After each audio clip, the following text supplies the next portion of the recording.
Hello, everyone. Thank you to another episode of Influencer Interviews. Today, we have rock star Julia Werre out of Maryland, and she's going to talk to us today about all the tips and tricks that she's using to build her euphoria business. Thank you, Julia, for joining me today.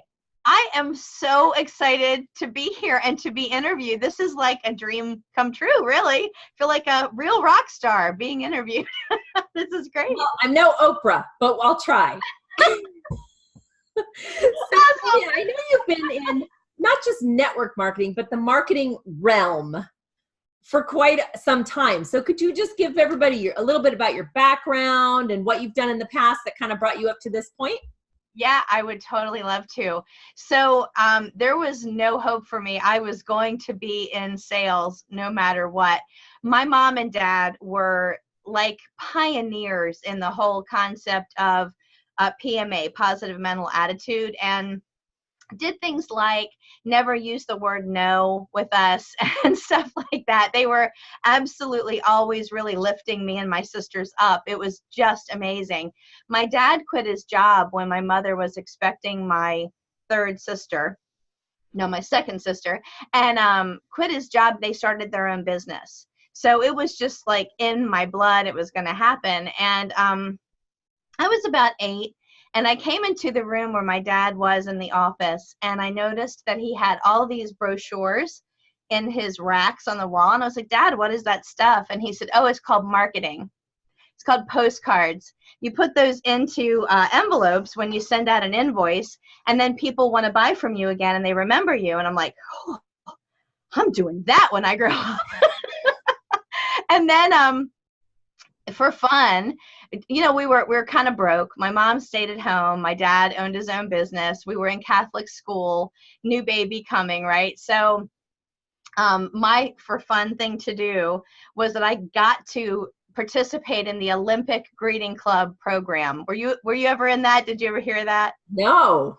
What is that? I would go door to door selling custom imprinted greeting cards. I was 8. For every card I sold, I got $1.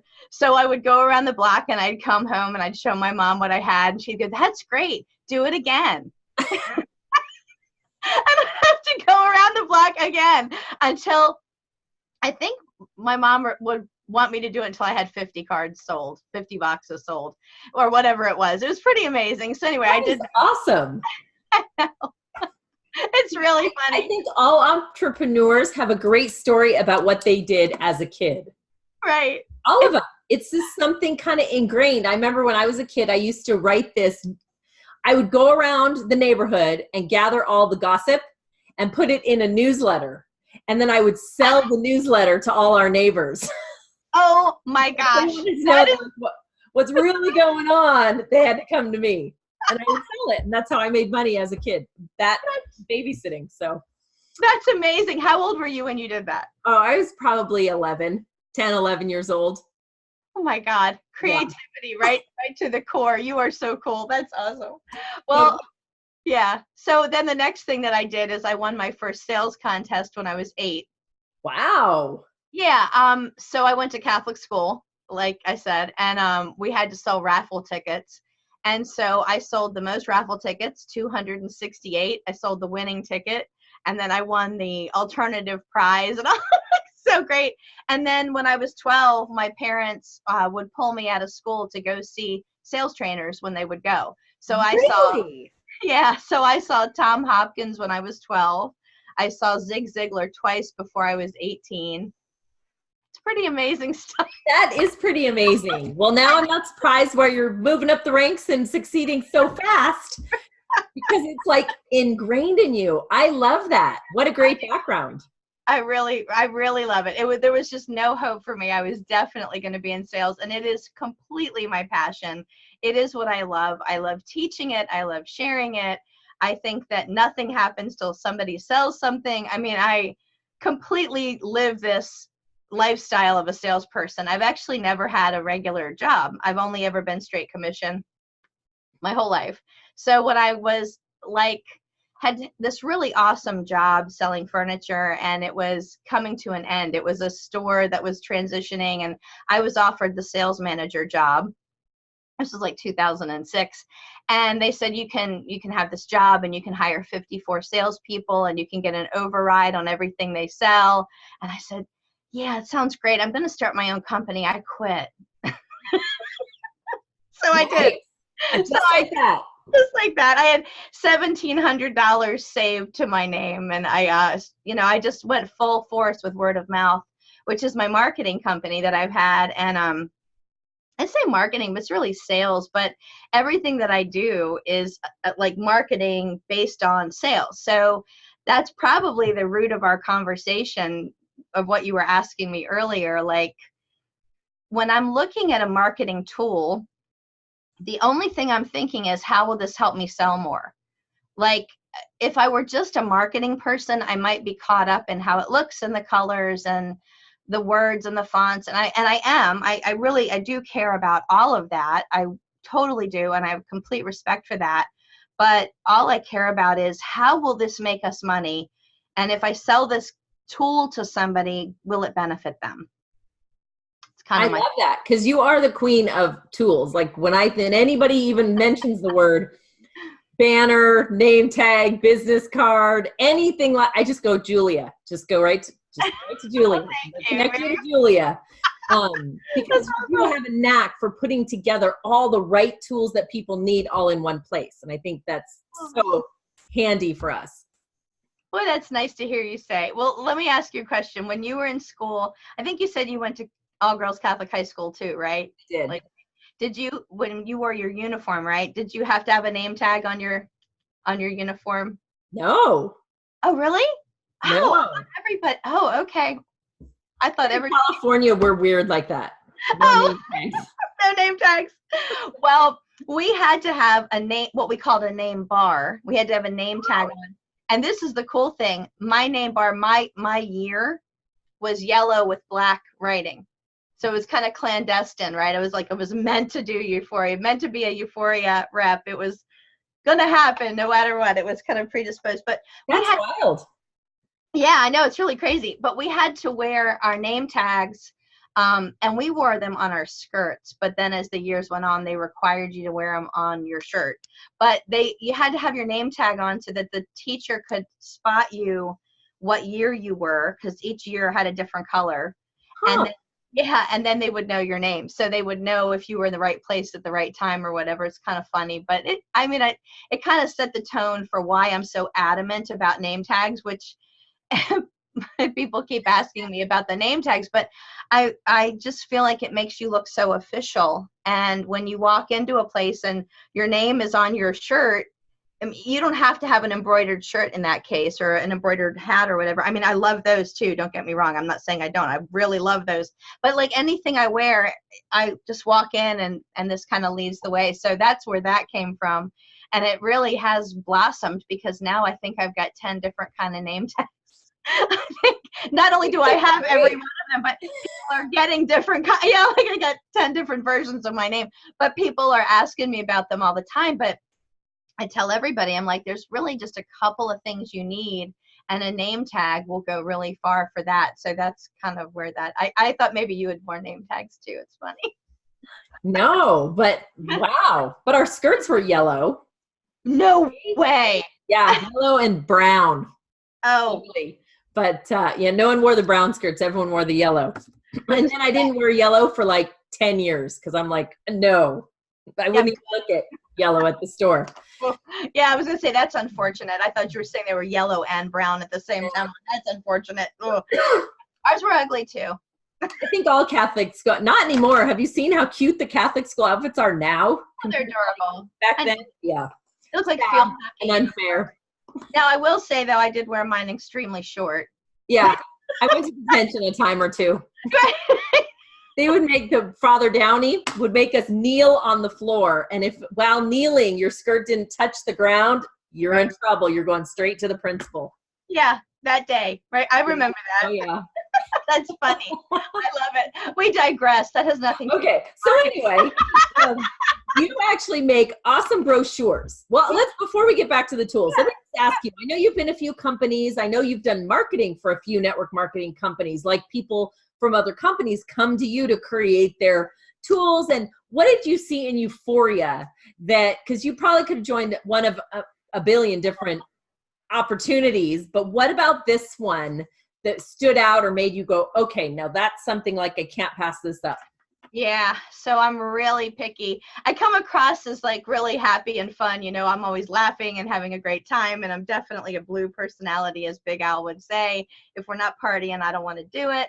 But I will say to you that I'm really picky when it comes to selecting what I'm going to sell, because I have to believe in it and I have to feel it in my heart that it's going to make a huge difference. And I also have to know in my gut that it isn't going to be some like run-of-the-mill fly-by-night thing, or that it's not going to be something that people are just going to be able to buy on Amazon. And part of that is because in another life, I actually have an Amazon account with somebody else and we sell things online. So I'm completely aware of that. Like if it's something that I can just get anywhere and sell to anyone, anywhere at any time, there's no value in that. And I will tell you, I was in a company that had a product, and come to find out they were selling it and they were allowing people to sell it on eBay and Amazon. And when I found that out, that was the end of the road. I was done, because it was such an insult to us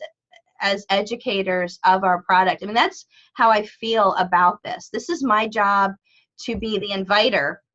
It's like the ultimate party planner, right? Like I get to be the ultimate inviter to the party. You get to come and you get to meet all my awesome friends and have an awesome time. And here's some cool stuff that we do. And we hang out together and we get together and go on vacations, and for that personality type. But it does have to be something of value and something distinctive. And I think Euphoria really answers that. And of course, that also speaks to my personal experience. So I've told most people, but I'll just say it again. My husband, who is younger than me, had a heart attack in October, and I was introduced to this by you in November. So that was really, I don't want to get choked up because I can go there. Yeah, I can go there pretty quick. When you love someone, so we had this big event, and we got in the car, and we live like, I don't know, a mile from our grocery store, and we were going to drive there. He wanted wings for the football game, and we were talking, and he turned to me. DJ is the nicest person. He never yells at me, and he barked at me and said, "Stop yelling at me." And I was like, "Yell at you? I'm on my cell phone." And I looked at him, and he was clutching his chest, and he was behind the wheel. So scary. Terrifying. And that opened my mind to what you were saying to me. Because he is so young. Yeah. It's not normal. I mean, sadly, nowadays it is getting to that point where it's more normal, but it is not normal for somebody that young to have an issue like that unaware of, when you, just out of curiosity now, when you got his DNA test, did it show some reds in those areas? Oh, absolutely. And the other thing that was interesting too is that, and this I have to laugh because you've opened my eyes so much.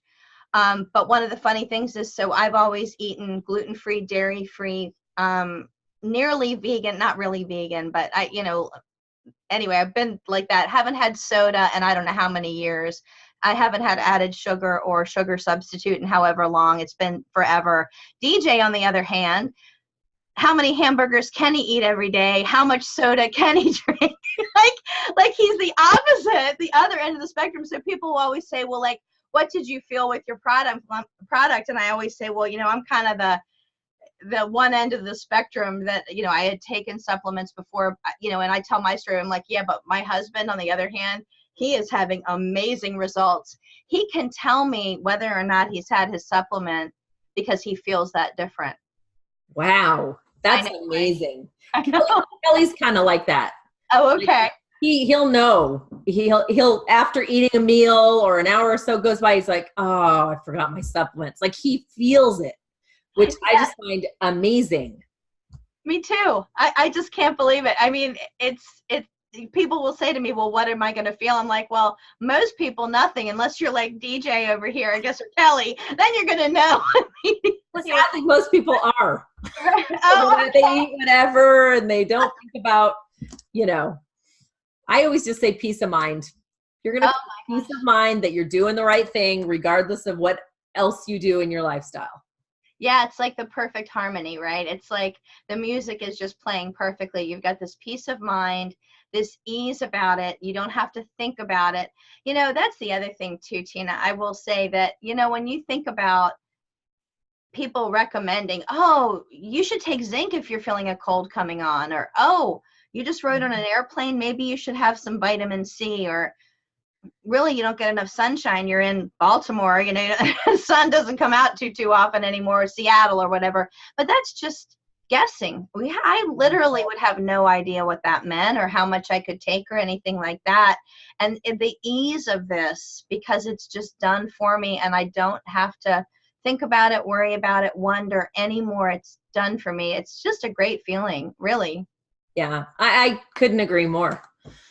So there was actually two things I specifically wanted to be sure to talk to you about. One of them, because I'm a big brochures. I carry them everywhere, whether it's in my back pocket or my purse or my glove box. I carry them everywhere, and I love handing out the brochures. First of all, they're beautifully done. They're so informative. They have my information on them.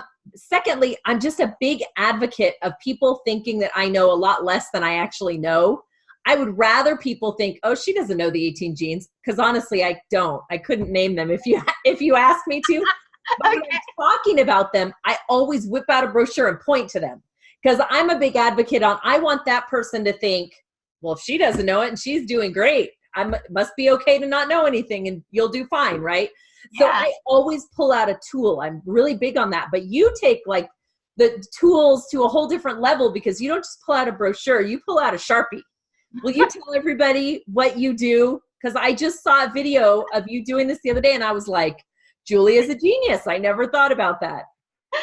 Yeah, it's kind of funny. So what's really interesting is my business partner and very good friend, Brenda Graham, cannot stand to do anything on the internet. She's fine with it, but she really just wants to do stuff in person. So every time we would go to lunch, she's got this jean jacket, and she's got a pocket, an inside pocket, and she'll just whip it out.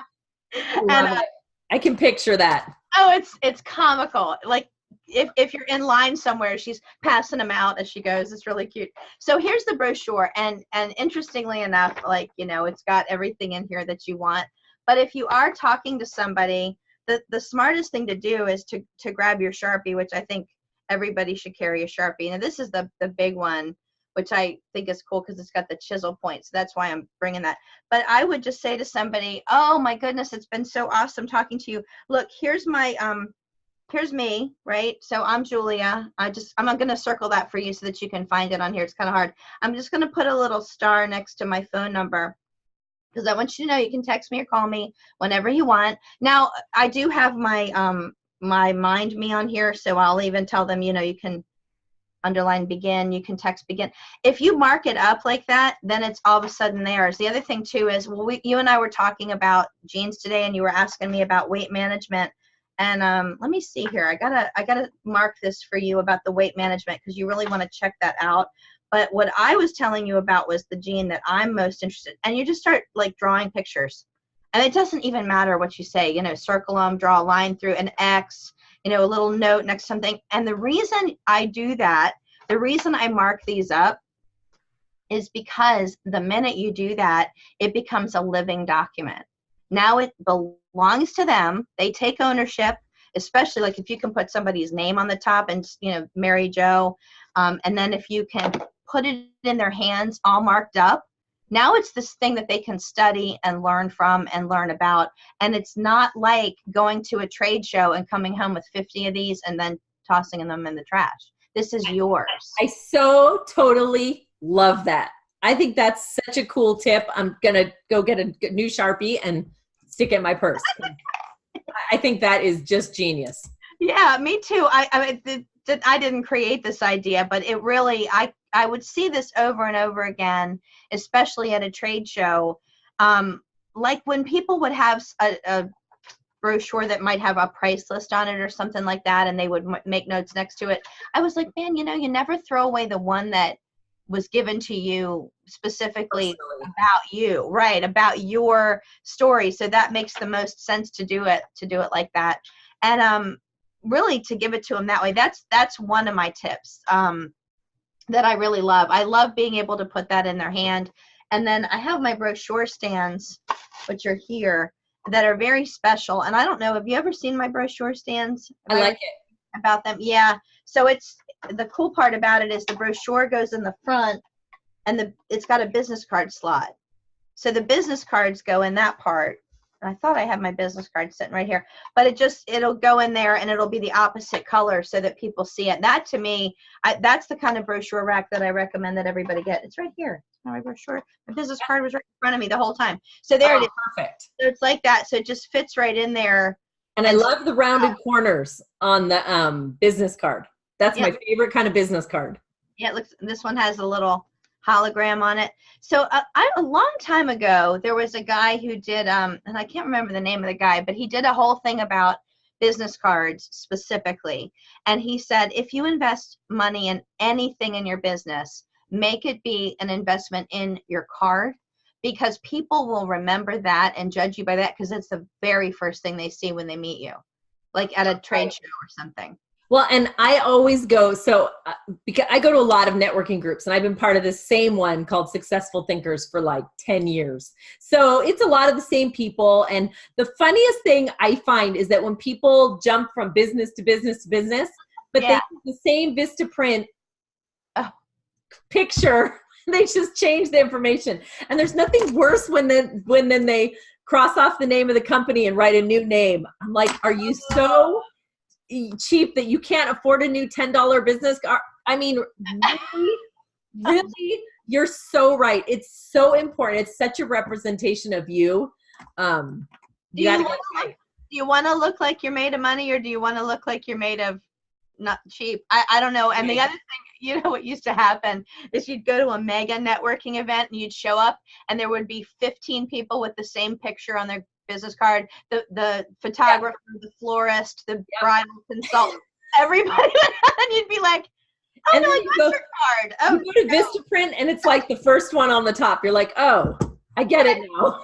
How lazy can you be? And on the back, courtesy of Vistaprint. Yeah, that's another one that, you got me there. You really, that's a button for me. I'm telling you, you just pushed a button. That's like the worst. So I got started in sales, like professional sales, selling printing. So for me, printing was this like second nature thing. And I love everything about it. I love the ink. I love the smell of the printing presses. I love it all. Printing is like, once that ink is flowing through your veins, it's forever. So for me, I like anything printed. So I get really excited about cards and brochures and letters and all that stuff, which we kind of got away from that for a while. The big mistake that I think a lot of people make is that they want to use the internet in place of something. They want to use it in place of their brochure. They want to use it in place of communicating directly or whatever. And truthfully, what's neat about the internet is that it's about giving us one more way that we can touch, as opposed to one less way, I think. I mean, I think the more is the better. If we're doing this golf tournament in a couple weeks, and we've got cards and postcards with lollipops on them, and brochures and flyers that we made, and the coupons that we're going to duplicate the coupon for the $100 off the DNA test. I'm like, if I give you 25 things and you keep one or two, I feel like I'm good. Right? I'd rather overload you with stuff than you leave and go, oh, I don't have that one thing that girl handed me, and then not remember what it was. Who was she, and what did she say again, and what was going on with that lady? Yeah. Right. Because we're yellow and black, feel free to have somebody dress up in a bumblebee costume and pass out those lollipops, because that's volunteering. I totally am. I'm there. I'm all over it. Yeah.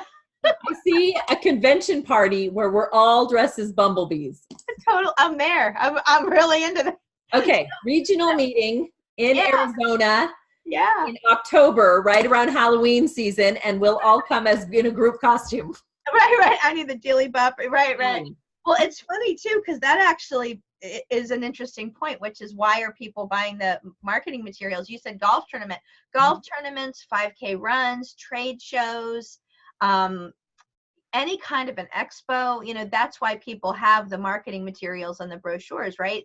That's where people's initial thought is. And what we're trying to do is share a variety of ways to use the materials. At least that's where my brain goes. Is it, not just the expo, not just the golf tournament, like what you're talking about. You're going to networking events and talking to people and, meeting people on the street, or like Brenda in line at the busy restaurant. There's a line out the door and she passes out a brochure. Got to read something while you're standing here. I love it.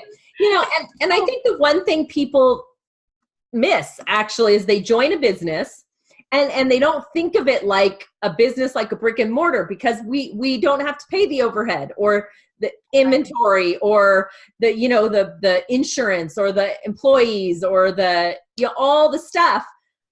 But then they assume marketing is in there as well. And they forget that it's still a business. Like, right. I probably spend $600 a month on my business, not just my product, but like actually the things that I need to run my business. I need advertising bait so I can give out free trips and free hotel certificate.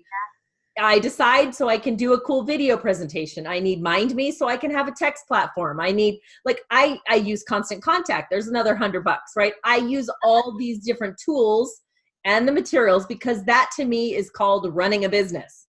And people that come in the business and they spend their $159, their 99 DNA tests, they're like, that's it. I'm like, yeah, but now you have like part of a business. Now you have like the story part of the business, but you're missing the tools to actually grow your business. So I'm a huge advocate of all kinds of marketing.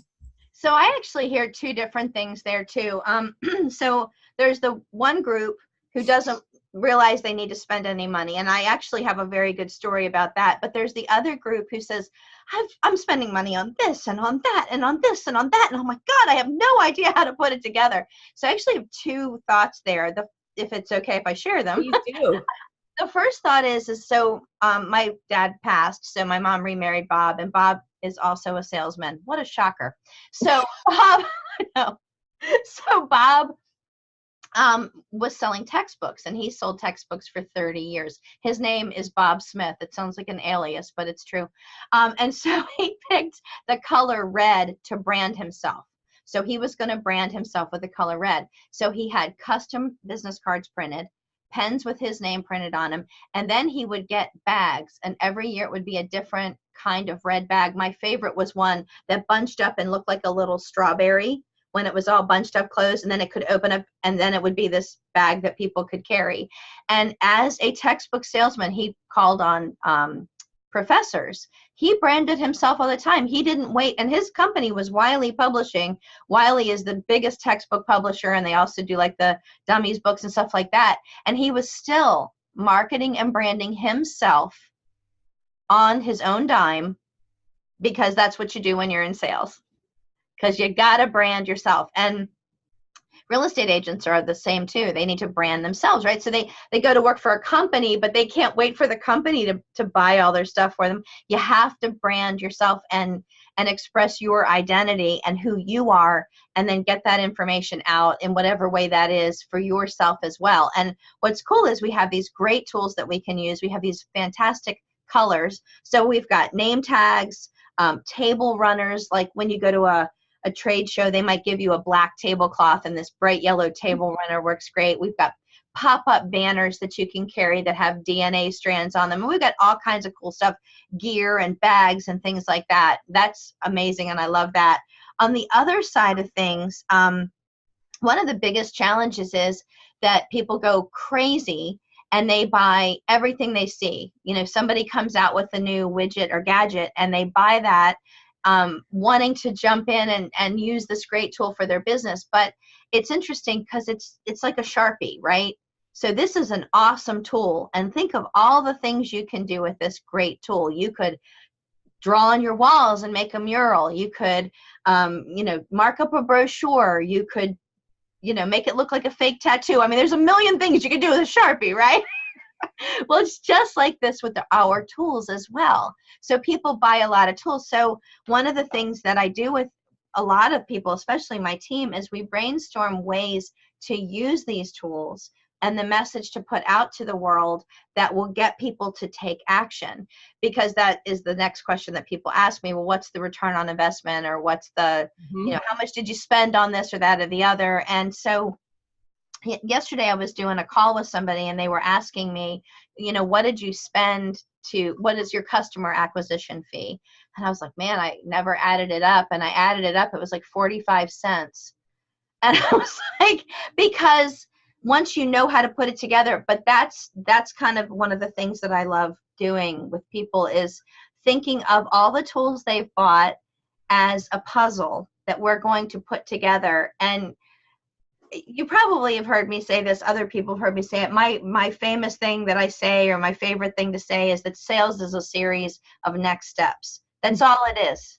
Just another step. Think of a million ways you can touch that customer, and now do them all, and then think of a million more. Just do like what you just said, just, the brochure and the card and the postcard and the candy and the golf tournament, a million ways to touch somebody. So, because we have the most amazing team in the entire world, and we know that, we actually sit down and brainstorm objectives and things we want to overcome and what we want to say, and scripts.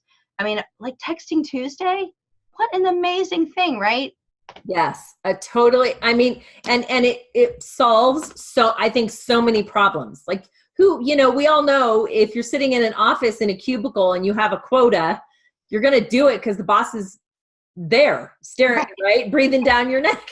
That's so true. But if we can just keep each other accountable because we're all on the same Zoom at the same time, like, it's so, plus there's a everybody gets rejected. We talk a lot about failure and rejection because it's going to happen, like, all the time, right? Like anything else, right? There's going to be failure. But how much more fun if somebody tells you to F off, like when you're sitting next to your best friend Julia, versus sitting at home going, oh my gosh, right? They just said that. They just said thank you very hard. So I love the Welcome Wednesdays. I love the Texting Tuesdays. I love the little spontaneous trainings here that pop up in the group. And and I love these interviews because people get so much value. My biggest takeaway from all these interviews is that everybody on this team that's an influencer couldn't be more opposite than everybody else on the team who's an influencer, which just goes to show you that it's not one thing or one kind of person. You don't have to be like Julia. You don't have to be like Gordy. You don't have to be like me. Just be you. Right. And try the things that everybody else is trying. And when you find one or two that work, stick with it and do it over and over and over until you get where you want to be. I just love it. But I did want to ask you before we finish, there's one more. I know you work with a business coach. Oh yeah, I do. You a challenge. And now you've challenged your team with the same, I want to hear all about it. Okay, so you just mentioned all the influencer videos and interviews, and it's so crazy because everyone has built on the next one. I actually see the common thread that runs through, like, oh my God, this is so cool. And Gordy was the last one, but Sherry Benet and Ruth and Sherry Denny and Tina Butler, and Curry, every single one of these interviews has just inspired my team and me to want to do more. And when you become an influencer, your very first thought is, it's like you're going forward, and the minute you become an influencer, you whip around, and all of a sudden now you have to be facing that way to bring your people up, right? So, getting everybody ready to do that. So my coach, Tara, had this great idea. I was running through all the things I was doing, and I was telling her that I had created a Mind Me, I Decide MailChimp string. So it was this process of what I was going to do, and I refer to it as the gauntlet. So I'm going to run people through the gauntlet, and there's two gauntlets. There's the texting gauntlet, and there's the email gauntlet. And then the prize at the end is anybody who responds to that, I'm going to call them. I'm actually going to call them on the phone. No, like people are like, oh my God, you're calling them? What do you say? So then I go through the script of what I say and things like that. So what she said to me was, what are the statistics you're getting? And I was like, okay, so like 1 out of 10 answers the phone, because people don't answer their phone anymore. And of the people that answer their phone, 1 out of 3 of them moves forward in some way, whether any way, and it could be a 3-way call or something else. So she's like, okay, so 30 people, you need to call 30 people to get one to go forward. I said, yeah, I guess that's true. She goes, great. So let me ask you a question. What is a reward you would give yourself if you do that, if you made 30 phone calls? And then she gave me some boundaries on that. So it's a daily, well, she didn't say that at first, but let me just say this. It's a daily thing you're going to do. You're going to call 30 people every day. How would you reward yourself? And it can't be like this monumental, I'm going to go to St. Martin because I made 30 phone calls. Although, you know. What? I know, right? But it can be something small. So it could be something like, okay, if you do that, then you can watch 15 minutes of your favorite show, or you can stop everything that you're doing and go meditate, or, you know, something you would want to do and you would really enjoy very, very much. And then she said, well, tell me a consequence for something you would, not a punishment, a consequence if you don't do all 30. And for me, I was like, oh man, I just got these strawberry vegan shakes. It'll be having to drink a vanilla. They're horrible. A vanilla vegan shake. And she's like, okay, that's what it is. So then I went to my team and I said, let's do this together. So here's the deal. Every single day, not only do we do the Tina sheet, you know, the Tina to do, not only do we do that, but we also, they will text me and I will text her my results. So how many calls you made, so how many dials, because a dial, it has to be a unique dial, and how many people answered, did you get an appointment, whatever, how many people told you to thank you off, you know, all of that stuff, right?